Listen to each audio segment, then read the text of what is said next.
नमस्कार दर्शक बंधु मु मुना आपको स्वागत जनाऊँगी आपंकर अति प्रिय चैनल ओम ओडिया न्यूज को। दर्शक बंधु चैनल टी जदि एबे जाई सब्सक्राइब करना तेबे सब्सक्राइब कर दियंतु एवं पाखरे थिबा बेल आइकन टी मध्य दबाई दियंतु। वीडियो टी लाइक शेयर मध्य कर दियंतु। एबे आसंतु नजर पकेइबा संपूर्ण खबर उपरे। दर्शक बंधु जरूरी सूचना जनसेवा केंद्र सीएससी एवं मो सेवा केंद्र रे सुभद्रा फॉर्म दाखल करिवा पई आधार एक मोबाइल नंबर सहित लिंक होई नथिले मध्य मुह किंबा टिपर प्रिंट स्कानिंग माध्यम रे आधार प्रमाणीकरण करा जाई पारिबो।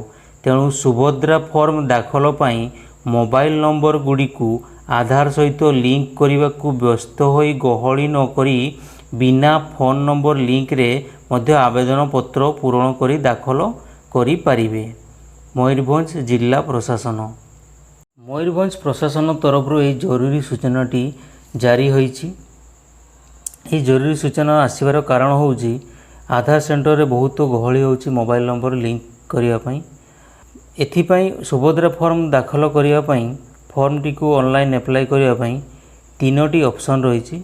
गोटे ओटीपी माध्यम रे, गोटे फिंगरप्रिंट माध्यम रे, आ गोटे आई स्कैनर माध्यम रे जे कोनोसी तीनोटी ऑप्शन रे आपण दाखल करि परिबे। तेणु यह जरूरी नुहे जे केवल मोबाइल आधार संगे मोबाइल नंबर टी लिंक होइथिबा दरकार, किंतु आधार संगे मोबाइल नंबर टी लिंक होइथिले कोन हबो ओटीपी माध्यम रे आपनको फॉर्म टी दाखल होई जिवो। जदि आपनकर आधार संगे मोबाइल नंबर टी लिंक होई नथिबो तथापि आपण फॉर्म पूर्ण करि पारिबे ऑनलाइन जरिया रे। तार द्वितीय ऑप्शन टी रहिछि जहा कि आपनको फिंगरप्रिंट माध्यम रे जदि ओटीपी न देले ताले फिंगरप्रिंट माध्यम रे आपण से ऑनलाइन फॉर्म टी को पूर्ण करि पारिबे। ऑनलाइन फॉर्म टी को पूर्ण करबा पई जो फिंगरप्रिंट रही प्रत्येक सीएससी किंवा मो सेवा केंद्र रे जनसेवा केंद्र रे फिंगरप्रिंट मशीन रही पीओएस मशीन रही से आपण फिंगरप्रिंट दे फॉर्म टी को दाखल करि पारिबे। तृतीय ऑप्शन टी रही आई स्कैनर माध्यम रे। आई स्कैनर टी हुए तो कौन सी बहुत कम सीएससी सेंटर रे रही थिबो, किंतु आई स्कैनर माध्यम रे भी आखि स्कैनिंग करी कि मध्य आपण ए फॉर्म टी को दाखल करि परिबे। तेणु भयभीत होबार नहीं, अजथा आधार सेंटर रे गहली करिवार आवश्यकता नहीं। तीनोटी ऑप्शन रही तीनोटी मध्यरु जे कोनसी गोटिए ऑप्शन रे आपणकर फॉर्म टी दाखल होई जिवो। ओटीपी न आसिले मध्य आपण फिंगरप्रिंट दे फॉर्म टी को दाखल करि पारिबे। किंतु वर्तमान सुधा वेबसाइट टी चालू नहीं, खोलीची कालीठू वेबसाइट टी खोलीची किंतु चालू नहीं ठीक भाव रे। गोटे दीटा बहुत कष्ट रे अप्लाई हेई पारुची।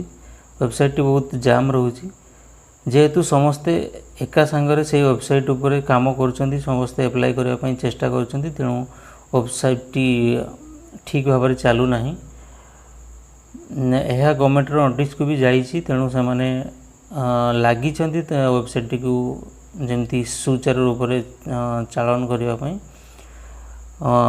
फॉर्म एप्लाई टी जमती सुचारू रूप से हो पार आम ओडिशा प्रशासन तरफ ताहा बहुत चेष्टा करुचंती।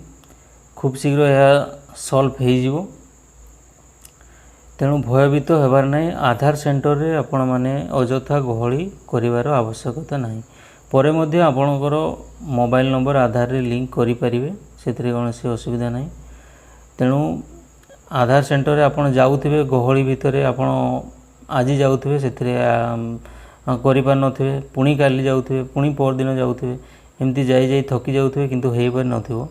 किंतु भयभीत होबार नहीं। आपणकर जदि फिंगरप्रिंट रे आपण रेशन नौथे फिंगरप्रिंट ठीक ठाक थी रेशन नेला समय चाउल नेला समय ताहले से फिंगरप्रिंट माध्यम रे आपण अप्लाई करि परिबे। एही जरूरी सूचनाटी मु कहूनी आमर मयूरभंज जिल्लार कलेक्टर को तरफ आसी अछि। आ एही सूचनाटी चारिआडे देवा पई समस्त को कहवा पई एही सूचनाटी आसी अछि। तेणु मुझे वीडियो माध्यम आपण मानक जणेदेली। तेणु आपण मैंने अजथारे आधार सेंटर जाई भिड़ करिवार कौन आवश्यकता नहीं।